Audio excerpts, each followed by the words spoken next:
فشار تو برارم 2530. چربی تو هم به یکه.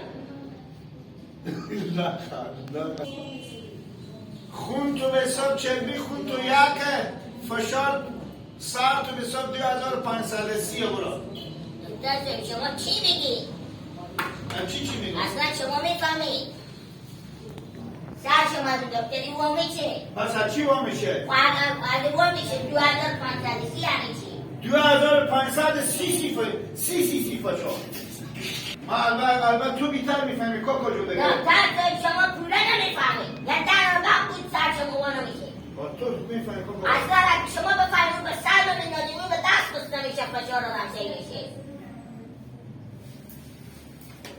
چیکار کنیم دکتر سر؟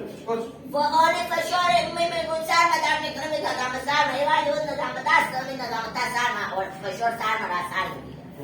برار شما چه کاری شما برار شما سر درد میکنه 2530 فشار سر بالایه. میگم جناب دکتر سر شما به کجا درس دکتری خوندی؟ من به سراخو.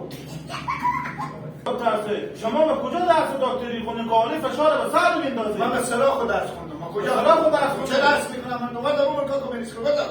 برو کاکا برو. گردن رو من دکتر سر شما سرکردی و تو سکو برو دو کاکا برات کاکا برو. بزنی چپن دکتری برو دیگه نکش برو کاکا. سر اگه افاس پیش بانه میشه.